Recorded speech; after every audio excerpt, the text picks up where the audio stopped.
결정적인 게 그 대선인데 거기에서 역할을 안 한다면은 서울시장 해서 멈출 수는 없지 않겠냐는 생각이 들어요. 근데 그 이제 구체적으로 어떤 모습으로 할지는 여러 가지가 있겠지만, 그래서 제가 지금 묻고 싶은 게 뭐냐면, 윤 총장도 이번에 아까 정리한 말씀이 안철수 국민의당 대표가 이번 과정을 통해 가지고 제1야당의 힘을 그게 이 결정적인 힘을 경험했을 것이다. 그러니까 아마 본인도 이야기했지만 입당은 이렇게 본인이 정치적 미래를 위해서도 아마 그렇게 할 것이다. 이렇게 말씀하셨거든요. 저는 그게 똑같이 윤석열 전 총장한테도 적용되지 않겠는가. 자기도 다 지켜봐왔잖아요. 그래서 본인도 그 전에 생각했던 거하고 이번에 1년의 과정 속에서 이렇게 봤을 때 자기도 그런 추측들도 많았어요. 이렇게 제3지대에서 세력들을 모아서 또 국민의힘과 보수대 연합을 하든지 또 나중에 안 되면 단일을 하든지 이랬는데 본인 좀 다른 선택과 판단을 하지 않을까 이런 추측이 되는데 우리 의원님 어떻게 보십니까? 이상적인 측면에서야 예. 삼지대가 얼마나 매력적이겠습니까? 예. 그러나 예. 시간적으로도 불가능해요. 11월 달까지 예. 저희 당 후보가 나와야 돼요. 예. 민주당은 9월까지 나와야 한다는 거잖아요. 지금 그 다음 당이 그렇게 돼 있죠. 그렇습니다. 좀 연기한다 어쩐다 말씀이세요. 예. 그러면 선거가 4월 7일인데 끝나고 나면 3월 9일입니다. 3월 9일. 아니 서울시장 선거. 예. 그러면 4월 달 다 지나가는 거잖아요. 예. 그러면 5월, 6월, 7월, 8월, 9월. 민주당은 5개월 남고요. 예. 저희는 6개월 남습니다. 예. 6개월 안에 제3지대의 신당이 만들어질 수 있다고 보세요. 그리고 이 신당을 만들 때는 현역의 국회의원들이 어쨌든 참여를 해야 되거든요. 이미 국민들께서는 오세훈을 중심으로 해서 제1야당으로 뭉쳐봐라라고 하는 모든 명령을 내리신 거예요. 이것들을 저는 윤 총장을 비롯한 3지대의 유혹을 갖고 있는 대권에 나가려고 하는 분들이 정확하게 상황인식을 하셨을 것이다. 또 이런 상황인식도 파악도 못한다고 한다면 대권 후보로서의 자질이 없다고 봐야지요. 그런 면에서 보면 자연스럽게 제1야당의 존재를 또 3지대 만들어도 제1야당과 언젠가 합당을 한다든지 경선을 해서 뽑는다든지 또 그 과정을 거쳐야 될 거 아니겠습니까? 그렇기 때문에 시간적으로 불리한 경우가 아니겠나 이렇게 보여지고 또 그런 판단을 저는 정확하게 다 하고 계실 거라고 보여집니다. 이른바 윤석열 전 총장한테는 항상 충청대망론이 따라다니고 있어요. 그죠? 그래서 우리 의원님도 충청의 중진 의원이신데 어떻게 보고 계십니까? 충청대망론 차원에서 윤석열을 본다면은. 이제 부친께서 예. 이제 공주시고요. 예. 또 그 윤씨 문중이 이제 공주, 논산, 부여. 또 저희 지역도 많이 있습니다. 박병윤 씨죠? 예, 그렇습니다. 그 윤씨들이 이렇게 모여 있고 그런데 충청도에 기반을 두었기 때문에 이제 기대치가 좀 높은 건 사실이죠. 예. 그러나 윤 총장은 충청 대망론이 아니고 국민 대망론입니다. 국민 대망론. 예. 그렇습니다. 국민들 전체적으로 이 시대를 살아가면서 공정과 정의의 소중한 국민적 가치를 지키기 위해서 여당으로부터의 핍박을 스스로 이겨낸 분이에요. 막아주고. 문재인 대통령께서 문재인 정부의 검찰총장이라고 얘기 안 하셨나요? 네, 했죠. 이 정부가 키워서 내보낸 국민들한테 선물한 후보입니다. 그렇기 때문에 지금 충청의 대망론이 아니고 제가 볼 때는 국민 대망을 받고 있는 후보 중에 한 분이시더라고 저는 평가하지. 그 워딩은 지금 처음 나온 것 같습니다. 국민 대망론. 그런데 이제 윤 총장에 대해서 우려하는 목소리는 아까 말한 대로 공정과 정의를 갖다 국민들한테 이렇게 보여주고 했다 그러지고 국정 운영의 여러 가지 지금 우리도 지금 재선 국회의원으로서 여러 당에서 역할을 하시면서 계시지만 좀 경험이라든지 뭐 이런 것도 필요하지 않습니까? 예를 들면 국회의원을 통해서 국정 운영 또 혹은 정부 경험 이런데 속칭 칼제비로만 살아온 사람인데 그 다양한 그 국정 운영의 해낼 수 있겠는가 이렇게 문제 제기하는 사람들도 있거든요. 저는 그게 약점이라고 생각을 해요. 윤 총장. 약점. 그렇습니다. 그래서 법의 전문가로서 법률 전문가로서 살아왔던 삶과 또 법으로만 국가를 통치할 수 있다고 한다면 옛날 법가 사상 있잖아요. 중국에. 그런 사람이 이미 뭐 그 왕이 됐어야 되겠죠. 황제가 됐어야 되겠죠. 그런 건 아니잖아요. 그래서 법보다 더 앞서는 것이 국민의 마음이고 또 경제 문제, 국방 문제, 외교 여러 가지 문제를 다 총괄하는 것이기 때문에 저는 이러한 부분들에 대해서 윤 총장이 후보로 나섰을 때 자기 비전, 국가 경영에 대한 여러 프로세스들에 대해서 국민적 동의를 얻는 과정이 필요하다. 단기간에 그게 될까요? 그러나 충분히 공부를 많이 하셨을 거고요. 인문사회과학 쪽으로 공부를 많이 하셨다 그래요. 제 정진석 위원장이 저하고 인터뷰할 그러더라고요. 예, 그러시고 인문적 교양을 상당히 쌓았다고. 많은 분들하고 토론회도 즐기셨고 또 여러 가지 또 검찰에서 수사하다 보면 경제 사건들이나 여러 가지 사건들이 많이 있었기 때문에 그 판단할 때 많은 식견들을 저는 가지고 있었을 거라고 보여지고 또 우리 당에 들어오는 후보들하고 그런 부분들을 치열한 논쟁을 통해서 왜 본인이 대통령을 해야 되는지 시대의 문제는 무엇인지 국가를 경영할 때의 지도자로서의 철학적 사유는 했는지에 대해서 저는 충분한 토론을 서로 후보들 간에 치고받아야 된다. 지금도 준비하고 있을 거다.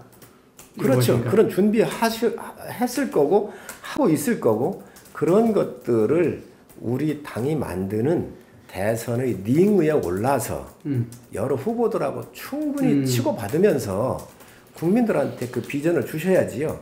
그리고 저분이 좀 약한 부분이 있으면 또 내가 어떠한 전문가들을 통해서 자문을 받으면서 국가 경영을 하겠다라고 하는 또 안심도 좀 드려야 될 거로 보고 이러한 논쟁을 저는 소홀히 하면 손해라고 생각을 하고 그런 부분들에 대해서 다른 후보들하고 서로 격렬하게 치열하게 논쟁하고 또 그거에 대해서 국민들의 동의를 받아가는 과정이 이제 5, 6월부터는 시작될 것이라고 봅니다. 그런데 지금 이제 그 국민의힘에서는 이 이전 선거에 좀 반기문 유엔 사무총장님이 하나의 좀 이렇게 그 당시 또 충청대망론도 있고 그랬어요. 그래서 상당히 국민의 지지도 받고 했는데 들어오셨다 갑자기 하시는 바람에 굉장히 한 심리적이고 그때 뭐 전열이 저는 다 흐트러져 버렸다 이렇게 보거든요. 그런 또 이렇게 걱정하는 사람들이 많더라고. 반기문 총장님은 결이 고우신 분이고 인품이 좋으신 분이죠. 실력이 있으시고 그렇죠. 세계적인 안목을 가지고 계시고 세계 문제를 다루다 보니까 굉장히 컨텐츠가 많으신 분이세요. 참 좋으신 분인데 만약에 그분이 지금 문재인 대통령을 대체해서 대통령을 했었으면 나라가 어찌 됐을까 하는 좀 그런 그 바람이 있습니다. 이제 윤 총장 같은 경우가 이제 그러면 반기문 전 총장님하고 비교했었을 때 어떤 후보냐 이렇게 이제 물으시고 하는데 전 틀릴 거라고 보여져요. 이분은 이 정권하고 싸워서 그 자기 소신을 굽히지 않고 관철시킨다. 굉장히 어려운 일이거든요. 그럼에도 불구하고 그걸 하셨단 말이지요. 그 아주 강기와 원칙, 소신 이러한 부분에 대해서는 어떠한 권력으로부터도 굴하지 않는 신념과 원칙이 있는 분이라고 생각을 해요. 그게 가장 큰 차이겠네요. 그렇습니다. 그래서 어떤 웬간하게 정치적인 공세나 공격에도 버텨낼 수 있는 힘이 있는 분이다. 그 우리 의원님 이야기 들어보면 상당한 기대를 갖고 있는데 그 의원님이 생각하실 때 현재 국민의힘 내에 또 대선 주자로서 이렇게 충분히 그거를 우리 오세훈 후보도 지금 이제 쭉 이렇게 일치월장해가지고 지금 승리를 눈앞에 두고 있지 않습니까? 그 다른 분은 어떻게 좀 평가하십니까? 뭐 좀 원희룡 지사도 있고. 이번에 국민들께서 이제 우리 오세훈 후보가 불가능했던 정치 지형도를 극복하고 나가면서 참 근래에 보기 힘들었었던 정치 드라마를 보신 거 아닌가요? 예. 저는 이런 정치 드라마가 야당사에 또 쓰여져야 한다고 생각을 해요. 대선 과정에서. 예. 윤석열 총장이 40%를 찍었습니다. 누구도 넘볼 수 없는 당선 가능성의 최고치에 도달했다고 본 거지요. 문재인 대통령이 42% 받았잖아요. 그런데 이번에 윤 총장이 받은 게 40.7%인가 이렇게 받았잖아요. 그러니까 불과 1~2% 차이까지 갔단 말이지요. 굉장한 후보입니다. 그렇지만 이 수치가 과연 무슨 의미가 있을까? 다른 후보가 경쟁을 하지 아니하고는.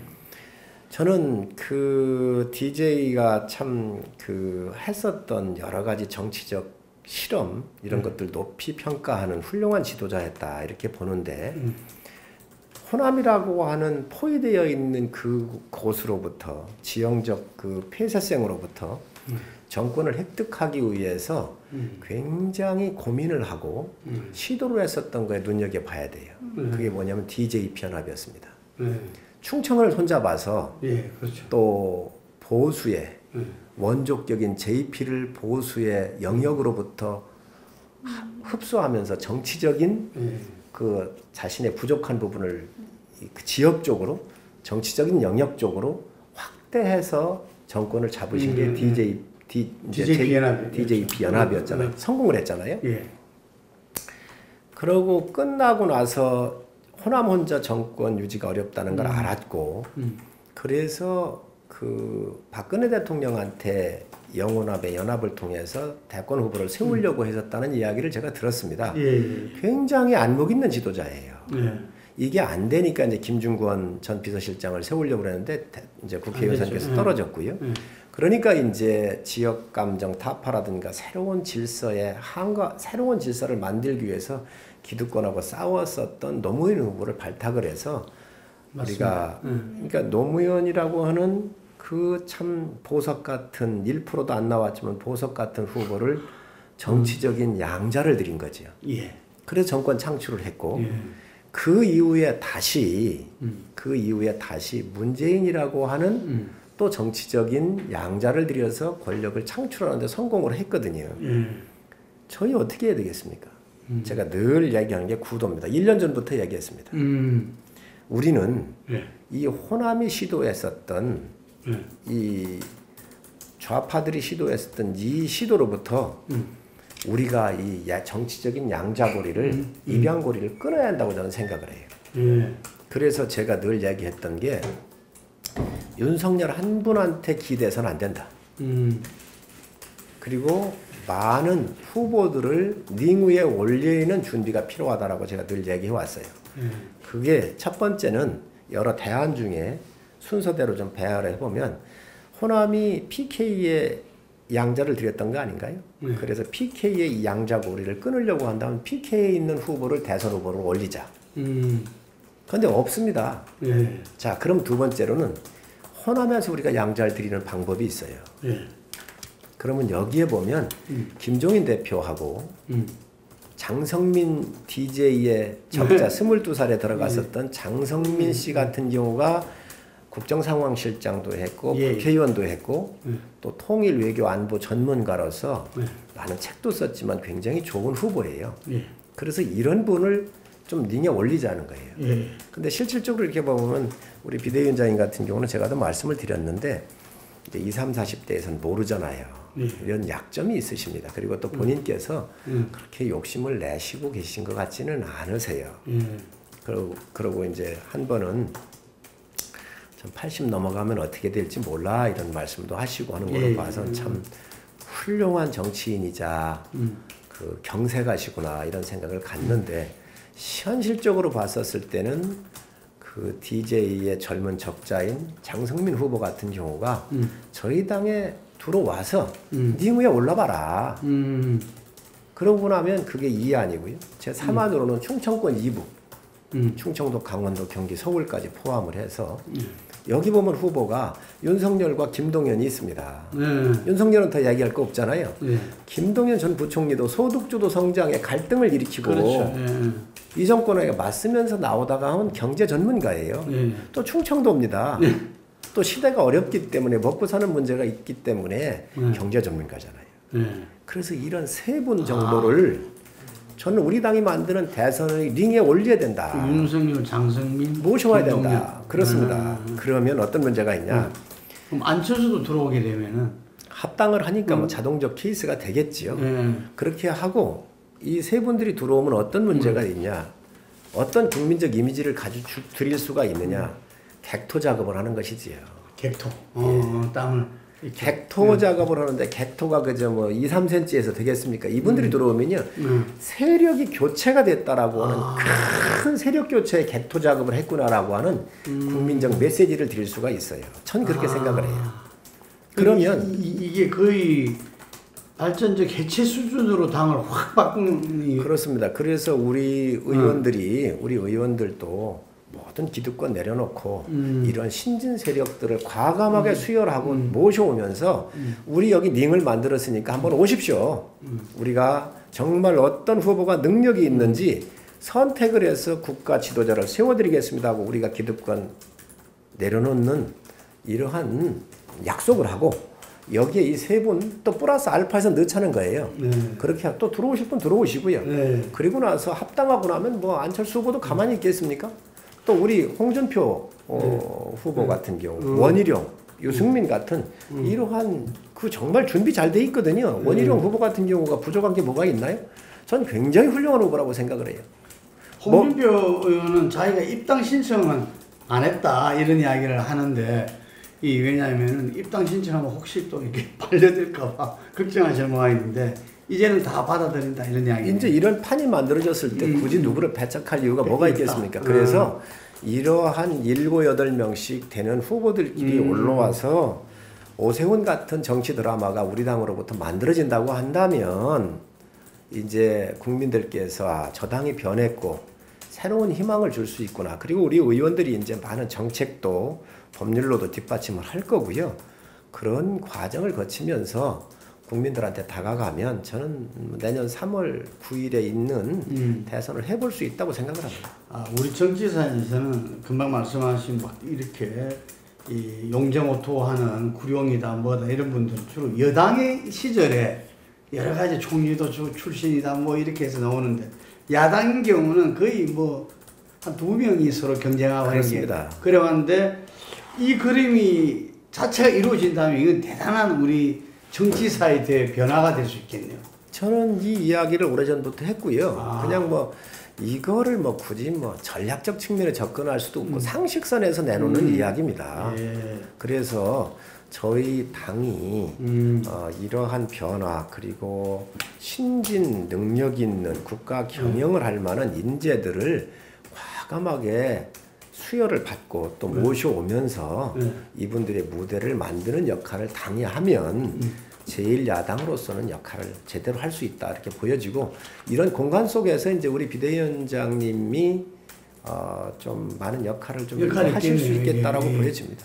감독으로서 그러면요 또 권위가 있으시고 또 주연 배우들이 하는 감독이 전체적인 연출과 또 이러한 판을 많이 또 해보신 분이기 때문에 충분한 아마 우리 중진 의원들 특히 다선 의원님들께서 그러한 생각들을 하실 거로 이런 지금 의원님의 생각이 어쨌든 뭐 구체적인 아니더라도 김정인 비대위원장하고도 일맥상통 구상하고도 좀 일맥상통하고 중진 의원들하고도 충분히 서로 교감할 수 있는 내용이라는 거죠. 우리 당의 의원님들하고는 제가 몇 분들하고는 얘기를 해봤지 굉장히 공감을 좀 많이 하세요. 또 뭐 어떤 의원님들께서는 이제 너무 이상적이지 않느냐 이렇게 얘기를 하는데 이상을 현실로 만드는 게 국회의원의 역할입니다. 이제 비대위원장 그만두시면은 어떻게 됩니까? 그 전당대회를 지금 하려면 시간이 필요하지 않습니까? 그동안 또 다른 비대위원장이 계셔야 되는가요? 이제 원내대표께서 원내대표가 대행을 하시면서 준비하시게 될 겁니다.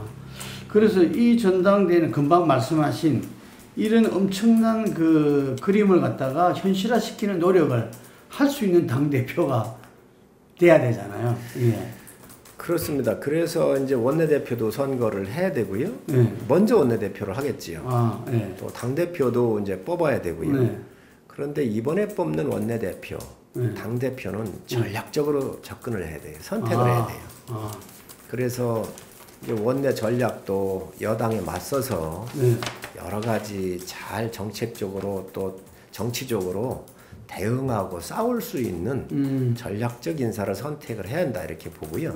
또 당대표도 이러한 대선의 공간에서 어떤 분이 역할을 맡아야 우리 당이 살고 국민이 저 정도의 사람이면 이 판을 주도할 수 있는 능력이 있겠구나라고 하는 사람으로 전략적으로 판단을 해야지 그렇지 않고 그냥 아무나 선택을 할 수는 없지 않겠나 싶습니다. 이게 지금 김종인 비대위원장이 뭐 감독으로서 역할을 한다 하더라도 어쨌든 당에서는 당대표가 하실지 안 하실지 모르죠. 모르는데 어쨌든 당대표가 중요하잖아요. 그렇습니다. 예. 당대표가 금방 말씀하신 이런 큰 그림 아마 우리 정치사의 대변혁이라고까지 보여지는데 이걸 감당할 수 있는 사람이 돼야 되지 않겠어요? 그런 사람이 나와야지요. 네. 그리고 있다고 보십니까? 저희 지금? 당에는 한두 분 정도가 계십니다. 제가 볼 때. 지금 거론된 사람은 많은데 그 중에서 한 두 분 정도로 꼽으셨네요. 예, 제가 볼 때 한 두 분 정도가 그런 역할을 좀 유연성 있게 하실 수 있지 않겠나. 저 개인적인 생각이기 때문에 뭐라고 말씀은 못 드리겠는데. 제가 한번 알아맞혀 볼게요. 네? 예. 주호영 원내대표, 정진석 공천. 저는 뭐 주셨으니까 네. 뭐 정치인이라는 것의 가능성을 가지고 얘기하는 거 아니겠습니까? 예. 좀 파문이 있을지 모르지만 저는 주호영 후보 원내대표가 그런 역할을 하셨으면 좋겠다 말씀을 드립니다. 예. 왜 그러냐면 TK잖아요. 그렇죠. 또 당연히 또 그거는 또 정진석 의원도 굉장히 좋은 그렇죠. 대안 중에 하나신데 이제 충청의 후보가 좀 윤석열 총장이라든지 아까 김동연이라든지 후보라든지 이런 거로 보면 충청에서 충청도 사람을 얘기한다고 할 땐 좀 바이어스적인 개념으로 우리가 국민들한테 다가갈 수 있는 부분이 좀 약점이라고 보여지는데 주호영 대표 같은 경우는 TK라서 호남을 모셔오든 충청을 모셔오든 누구든 객관적으로 접근할 수 있는 게이트웨이가 넓다 이렇게 보여지고 또 5선의 경험을 하면서 제가 원내대표 하실 때 보니까 굉장히 정치력이 있으세요. 예.